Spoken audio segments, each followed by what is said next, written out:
ఓం నమః శివాయ శ్రీమాత్రే నమః. మిత్రులందరికీ నమస్కారం అండి. మీరు చూస్తున్నారు మేడి చెట్టు. ఇదేంటండి శ్రీనివాస్ గారు మేడి చెట్టు చూపిస్తున్నారు అని మీరు అనుకోవచ్చు. మన మిత్రులు చాలామంది అడిగింది ఏంటంటే, మీరు మేడి చెట్టు గురించి చాలా చెప్పారండి, మాకు కొన్ని సమస్యలు ఉన్నాయి, సమస్యలు బాగుంటా వీలో ఇంట్లో మొక్క పెంచుకోవడం వల్ల మనకి సమస్యల నుంచి బయటపడగలమా? ఆ సమస్యలు ఏంటో కూడా మీకు చెప్తాను. ఒక సమస్య, మేము నిత్యం దైవారాధన చేద్దాం అనుకుంటున్నాము, దైవారాధన చేయలేకపోతున్నాం. ఏదైనా మంత్రాన్ని లేదైనా శ్లోకాన్ని పూజామందిరంలో కూర్చొని చదువుతూ ఉంటే పిచ్చి పిచ్చి ఆలోచనలు వస్తున్నాయి. అలాంటి ఆలోచనలు రాకుండా ఉండడానికి ఏమైనా మార్గం ఉందా? అలాగే మా పిల్లలు విద్య బాగుంటే చదువు బాగుంటే వీళ్ళు మా మాట వినటం లేదు, మమ్మల్ని ప్రతిదానికి మమ్మల్ని వ్యతిరేకిస్తున్నారు, దానికి ఏమైనా మార్గం ఉందా? మూడవది, మాకు ఏ పనిలో చేపట్టినా ఆ పని పూర్తవకపోగా డబ్బులు లాస్ అవుతున్నాయి. ఆర్థికంగా మేము ఎవరికైనా డబ్బులు ఇచ్చినా కానీ మాకు వెనక్కి తిరిగి రావడం లేదు. ఇలాంటి క్వశ్చన్లు వేశారు. డబ్బులు ఖర్చు కాకుండా ఏదైనా తంత్రం ఉందని అడిగారు. మిత్రులందరికీ వినపం ఏంటంటే, ఈ వీడియో కాస్త లెంతీగా ఉంటుంది. ఎందుకంటే ఇది మేడి చెట్టు, ఔదుంబర్ అంటారు, దీన్ని అత్తి కూడా అంటారు. దీని గురించి కొన్ని పురాణాల్లో ఏముందో కూడా ఎక్స్ప్లెయిన్ చేయాలి కాబట్టి కొంత టైం పడుతుంది. మీకు ఈ వీడియో నచ్చినట్లయితే ముందే లైక్ చేయండి, సబ్స్క్రైబ్ చేయండి నా ఛానల్ని, అలాగే గంట సింబల్ని యాక్టివేట్ చేసుకోండి, 10 మందికి షేర్ చేయండి. ఇది మన పూర్వీకులు, మన ఋషులు మనకి సనాతన ధర్మంలో మొక్కలన్నీ కూడా దైవశక్తులు కలిగి ఉన్నాయని చెప్పడం జరిగింది. ఆ పరంపరలో ఈ మేడి చెట్టు గురించి చాలా అద్భుతంగా చెప్పారు. నేను వీడియోలు కూడా చేశానండి, దీని గురించి చాలా వీడియోలు చేశాను. కానీ ఇన్నిటికి సమాధానం చెప్పగలిగే శక్తి సామర్థ్యాలు ఉన్న, డబ్బులు ఖర్చు కాకుండా ఉన్న ఒక అద్భుతమైన శక్తి కలిగిన చెట్టు. దీని గురించి మీకు చూపిస్తాను. ఎందుకంటే ఏం చేయాలి, ఏ నక్షత్రం, అటు తాంత్రికంగాను ఇటు ఉపయోగాలు, ఆయుర్వేదంలో కూడా ఈ చెట్టు గురించి చాలా అద్భుతంగా చెప్పడం జరిగింది. ఎన్నో రకాల సమస్యలకి ఈ చెట్టు కాయలు, బెరడు, ఆకు, చివరికి వేరు నుంచి తీసిన రసం కూడా ఉంటుంది, కలులాగా తీస్తారు. అది కూడా శారీరకమైన మానసికమైన రోగాలకి మందు. ఈ చెట్టులో సాక్షాత్తు దత్తాత్రేయుడు ఉంటాడు. ఈ చెట్టు గురించి మీకు నేను ఇప్పుడు టూకీగా చెప్తాను. ఈ చెట్టు మామూలుగా మనం మేడి అంటుంటాము. ఇందుట్లో 2 రకాలు ఉంటాయి, బ్రహ్మ మేడి, అత్రి మేడి అంటుంటారు. ఇందుట్లో ఇది అంజీరా పండు ఎలా ఉంటుంది, అంజీరా కూడా మేడి జాతికి సంబంధించింది. అది మనం డ్రై ఫ్రూట్లో వాడుతూ ఉంటాము. ఎన్నో రోగాలు వస్తాయి. ఆ రోగాల నుంచి బయటపడటానికి మేడిపండు సీజన్లో ఒకటి తీసుకున్నా చాలు. అలాగే మనం ఇప్పుడు ఈ చెట్టు గురించి తెలుసుకుందాం. దీన్ని ఉదంబర్ అంటారు, మేడి అంటారు, అత్తి అని కూడా అంటారు. ఇది భారతదేశంలో అన్ని ప్రాంతాల్లో కనిపిస్తుందండి. దీంతో ఏంటంటే ఈ మేడికాయలు, అత్తి నీరుని కూడా అమ్ముతారు కొన్ని ప్రాంతాల్లో. కేరళ ప్రాంతంలో కొన్ని ప్రాంతాల్లో అమ్ముతారు. అత్తిపాలు, ఆకులు, పెరడు అన్నీ కూడా ఉపయోగిస్తారు. యజ్ఞయాగాదుల్లో ఈ చెట్టుకి ప్రాముఖ్యత, చాలా మంచి ప్రాముఖ్యత ఉందండి. దేవాలయాల మరమ్మతులప్పుడు అంటే సంప్రోక్షణ చేస్తుంటే వింటూ ఉంటాం, సంప్రోక్షణ చేస్తున్నారని. అప్పుడు ఈ చెట్టు బెరడుతో, అంటే ఈ మానుతో ఏం చేస్తారంటే బొమ్మలు తయారు చేసి, దేవతా విగ్రహాలు చేసి పెడుతుంటారు. మీకు ఉదాహరణ చెప్తాను. అత్తి వరదరాజ స్వామి అని మనం తమిళనాడులో 60 సంవత్సరాల కోసం దర్శనం జరుగుతున్న విగ్రహం ఉంది కదా, ఆ విగ్రహాన్ని మామూలుగా అసలు విగ్రహం ఎప్పుడూ కూడా నీళ్ళలో ఉంటుంది. 60 సంవత్సరాలకు ఒకసారి తీసి చూపిస్తారు. మిగతా టైంలో మనం చూసే విగ్రహాన్ని అత్తి వరదరాజ స్వామి అంటారు. మేడి చెక్కతో చేసిన స్వామిని చూపిస్తూ ఉంటారు. అంత శక్తివంతమైన చెట్టు. ఈ చెట్టులో సాక్షాత్తు ఆ దత్తాత్రేయుడు స్వామి ఉంటారు. ఈ చెట్టు కింద కూర్చుని ఎవరైనా సరే ధ్యానం చేసినా, చెట్టుకు పూజ చేసిన, దీపారాధన చేసి పూజ చేసిన అద్భుతమైన జ్ఞాన సంపద, ధన సంపద, మానసిక శక్తులు, దుష్టశక్తుల నుంచి రక్షణ, గురుబలం పెరుగుతుందని శాస్త్రం చెప్పడం జరుగుతుంది. ఈ చెట్టు ఎందుకు పెంచుకోవాలి అని మిత్రులు అడిగారు. ఇంట్లో కుండీలో పెంచుకోవచ్చు, నేను చాలా పెంచుతూ ఉంటాను, మీకు చూపిస్తున్నాను అనమాట.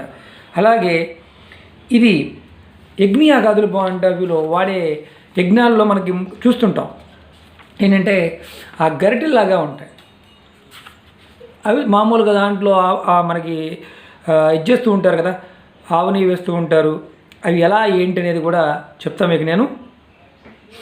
యజ్ఞయాగాదుల్లో కొమ్మలు కొయ్యలు ఎపములు అంటే యజ్ఞ పశువుని కట్టే స్తంభం, కుర్చీలు, కొయ్య గరిటెలు ఇవన్నీ కూడా అత్తి అంటే ఈ చెట్టు మేడి చెట్టుతో చేస్తారు. యాక్చువల్గా మేడి చెట్టు వీరత్వానికి బలానికి చిహ్నంగా శాస్త్రం చేయడం జరిగింది. ఒకసారి ఏం జరిగిందంటే ఇందులో మీకు వేదంలో ఉన్న చిన్న కథ ఒకటి చెప్తాను మీకు. ఈ దేవతలు ఒక చోట చేరి హవ్యం అంటే దేవతలకి ఇవ్వబడి అన్నసారం పంచుకుంటూ ఉండగా కొంత భాగం నేల మీద పడి అందు నుంచి ఉద్భవించే చెట్టే ఈ చెట్టు అంటారు. దీనికి మామూలుగా అన్నసారం నుంచి పుట్టింది కాబట్టి అది ఏపుగా పెరుగుతుంది, మహావృక్షం అవుతుందని శాస్త్రం రాయడం జరిగింది. అందుకని దీనికి ఉదంబర అనే పేరు వచ్చిందని చెప్తారు. అలాగే అగ్ని దానం కొరకు సేకరించి 7 వృక్షాలలో అంటే మామూలుగా మనం యజ్ఞాలు చేసేటప్పుడు 7 మంచి దేవతా వృక్షాలు ఉన్న సమితులు తీసి యజ్ఞాలు చేస్తుంటాం కదా, దాంట్లో ఒక వృక్షంగా చెప్పడం జరిగింది. ఇంకొక కథ కూడా ఉందండి. ఇది సరస్వతీదేవి దేవతల నుంచి విడిపోయి ఈ చెట్టులో దాక్కుందని, అందువల్ల ఈ యజ్ఞకాలంలో ఎవరైతే ఋతిక్కులు ఉంటారో వాళ్ళు ఘంటాపథంగా మంత్రాన్ని ఉచ్చరించగలుగుతారని, వాగ్దాటి బ్రహ్మాండంగా ఉంటుందని చెప్పడం జరుగుతుంది. అలాగే అగ్నిని శాంతిపరిచే గుణం కూడా ఈ చెట్టుకు ఉందని శాస్త్రం చెప్పడం జరిగింది. ఇంకోటి ఏంటంటే మామూలుగా మనం శవదహనం అయిపోయిన తర్వాత అస్థికులు ఏరడానికి ముందు ఏం చేస్తారంటే నీళ్ళతోనూ బాళ్ళతోనూ అస్థికుల మీద జల్లుతారు, తర్వాత ఈ కర్రతో అస్థికులు వేరుతారు. అలాగే పితృవేదంలో కూడా శవాన్ని పోర్చడానికి అత్తి బలను వాడతారని యజుర్వేదంలో దీని ఉపయోగాలు అనల్పంగా చెప్పడం జరిగింది యజుర్వేదంలో. అంటే మన పురాణాల్లో ఈ దేవతా వృక్షాల గురించి అద్భుతంగా చెప్పడం జరిగింది. ఈ స్టోరీ ఎంత ఎందుకు చెప్తున్నానంటే మీకు ఈ చెట్టు విలువ తెలియాలి అనుకున్నప్పుడు చెట్టు గురించి తెలుసుకోవాలి. దీని గురించి ఎక్కడ రాశారు, చాలామంది మిత్రులు అడిగారు విధానం కూడా చెప్పండి అని. చెప్తాను. ఇది ఎవరైనా పెంచుకోవచ్చా ఇంట్లో అంటే ఎవరైనా పెంచుకోవచ్చు. స్త్రీ తేవాలా పురుషుడు తేవాలా అంటే ఎవరైనా తీసుకురావచ్చు. ఇంట్లో ఈ మొక్క పెంచుకోవడం వల్ల ఈ చెట్టుకి దీప నైవేద్యాలు సమర్పించడం వల్ల మనకి సమస్యల నుంచి బయటపడడానికి మార్గం ఆ దత్తాత్రేయుడు, సాక్షాత్తు ఆ దత్తాత్రేయుడు మనకు చూపిస్తాడని శాస్త్రం చెప్తుంది. అలాగే మీరు ఒకటి గుర్తుంచుకోండి, ఈ చెట్టును ఆరాధించడం వల్ల దత్తాత్రేయుడిని ఆరాధించినట్టే.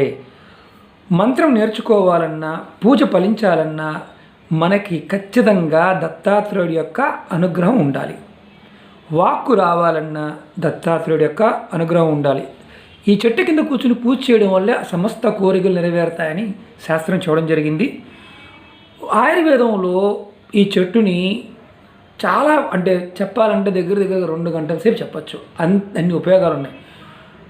అంజీరని ఎలాగైతే వాడుకుంటామో ఈ చెట్టు కాయని మనం పండిన కాయని రోజుకొకటి తింటే ఎన్నో రోగాలకి చివరికి మధుమేహానికి కూడా ముందుగా ఉపయోగపడుతుందని చెప్తుంది.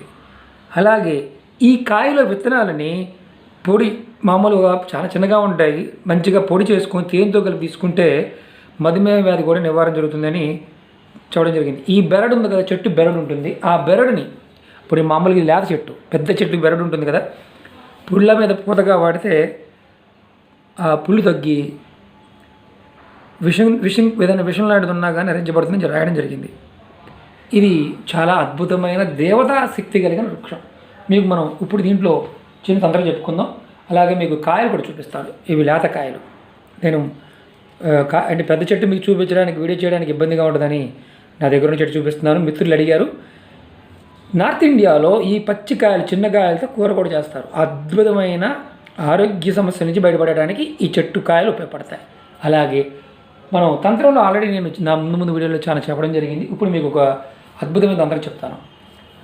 రవి పుష్యమి నక్షత్రం రోజున ఈ మేడి చెట్టు యొక్క వేరు, ఇదిగోండి నేను పెద్ద వేరు అంతకుముందు సంగ్రహించి చూపిస్తున్నాను మీకు. నేను ఎందుకు చూపిస్తున్నానంటే ఇక్కడ కట్ చేసాను చూడండి, తావీజులో పెట్టడానికి కట్ చేయడం జరిగింది. ఇది పెద్ద వేరు. ఉత్తరం వైపు వేరుని రవి పుష్యమి నక్షత్రం రోజున మీరు ఎవరైనా సరే పురుషులు అంతకుముందు రోజు వెళ్ళి నిమంత్రణ చెప్పుకొని చెట్టుకి ఒక చెంబుడు నీళ్లు పోసి, విధానం చెప్తున్నాను, చెంబుడు నీళ్లు పోసి మీరు సంకల్పం చెప్పుకోండి. నాకు అవసరరీత్యా నేను ఈ వేరు తీసుకుంటున్నాను స్వామి. నాకు అనుగ్రహించి నాకు అష్టైశ్వర్య భోగభాగ్యాలు కలగాలని, మనోవాంఛలు నెరవేరాలని, నా మీద ఎలాంటి గ్రహ ప్రభావం తగ్గాలని నన్ను కాపాడు తండ్రి దత్తాత్రేయ అని కోరుకొని, రవిపుష్యమి నక్షత్రం అంటే రేపు రాబోయే నవంబర్లోను డిసెంబర్ నెలలో కూడా ఉంది.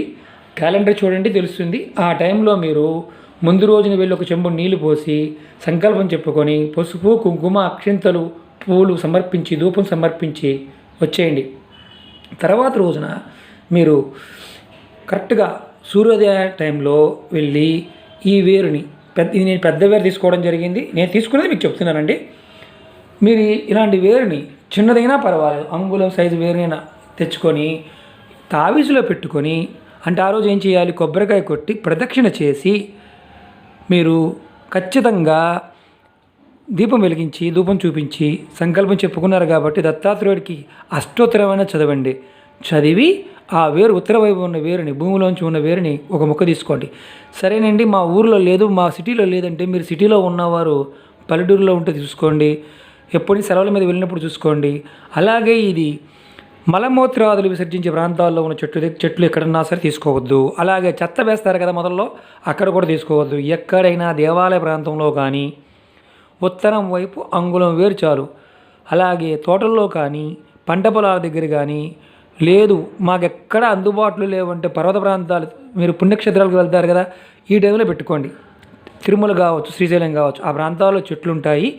నమస్కారం చేసుకొని ముందు రోజు ప్లాన్ చేసుకోండి. అక్కడికి వెళ్ళి అంగుళం సైజు ఉన్నది, ఇంత సైజు ఉన్నది తెచ్చుకుంటే మీకు ఖచ్చితంగా మీ స్థితిగతులు మారతాయి. ఆ దత్తాత్రేయుడు మీకు ఎల్లవేళలా మీతో పాటు ఉండి రక్షణ కల్పిస్తాడు. మిత్రులు అడిగారు ఏంటంటే వివరణ ఇమ్మన్నారు, పూజా విధానం చెప్పమన్నారు. పూజా విధానం ఇది మీరు కామెంట్ బాక్స్లో పెడుతుంటారు, అదండి ఇదండి ఎప్పుడు తెచ్చుకోవాలండి, 2 రోజులు తెచ్చుకోవచ్చా అండి. ఈ శాస్త్రంలో ఏదైతే ఉందో అది మాత్రం చూడడం జరుగుతుంది. ఆ విధంగా చేసుకుంటే ఫలితాలు వస్తాయి. మనకి ఈజీగా ఉండే విధంగాను ఋషులు చెప్పడం జరిగింది. కాస్త ఓపిక చేసుకోండి, తెచ్చుకోండి. మిత్రులందరూ విన్నపం ఏంటంటే ఈ చెట్టు ఎక్కడైతే ఉంటుందో ఇది మహామానవుతుంది. కుండీలో పెట్టుకున్నా సరే మీ అందరికీ కూడా ఖచ్చితంగా దత్తాత్రేయుడి యొక్క కృపా కటాక్షం కలుగుతుంది. ఎందుకంటే దత్తాత్రేయుడు మనకి అన్నీ ఇవ్వగలిగిన, అంటే బ్రహ్మ విష్ణు మహేశ్వరుడు సమానంగా శాస్త్రం చెప్పడం జరిగింది. ఇది లెంతీ వీడియో కాబట్టి చెప్తున్నానండి. ఎందుకంటే అద్భుతమైన శక్తి కలిగిన ఈ మొక్కని ఇంట్లో కూడా పెంచుకోవచ్చు. మన సమస్యలన్నీ తీరిపోతాయి. ఖచ్చితంగా రోజు రోజుకి మన ఆర్థిక స్థితిగతి మారుతుంది. మన మనసు నిశ్చలమైన స్థితికి వస్తుంది. శత్రువులు కూడా మనకి ఇబ్బంది కలిగించిన శత్రువులు కూడా మిత్రులుగా మారుతారు. బయట ఇచ్చిన డబ్బులు కూడా మనకి రావడానికి అవకాశం ఉంటుంది. పిల్లల చదువులో మంచి జ్ఞానాన్ని సంపాదించగలుగుతారు. ఎందుకంటే దత్తాత్రేయుడు అన్నీ ఇవ్వగలుగుతాడు. మిత్రులందరికీ ఈ వీడియో నచ్చినట్టయితే లైక్ చేయండి, నా ఛానల్ సబ్స్క్రైబ్ చేయండి, ఇది మరింత మందికి షేర్ చేయండి. ఈ వీడియో పూర్తిగా చూడడానికి ప్రయత్నం చేయండి. ఎందుకంటే నేను షార్ట్లో చేద్దామని ప్రయత్నం చేస్తే 10 వీడియోలు చేయాలి. కాబట్టి ఇది అర్థవంతంగా ఉండడం కోసం ఒక వీడియో చేయడం జరిగింది. నచ్చకపోతే మిత్రులు కూడా చెప్తున్నాను, నచ్చలేదని చూడడం ఏమాత్రం మొగవాడ పడమాకండి. ఎందుకంటే మీకు నచ్చకపోయినా ఇది మన ఋషులు ఇచ్చిన అద్భుత శక్తి మన పూర్వీకులు ఇచ్చిన ఋషులు ఇచ్చిన అద్భుతమైన శక్తి సామర్థ్యాలు కలిగిన మొక్కల గురించి మీకు రోజుని తెలియజేస్తూ ఉంటాను. ఓం నమః శివాయ, శ్రీమాత్రే నమః.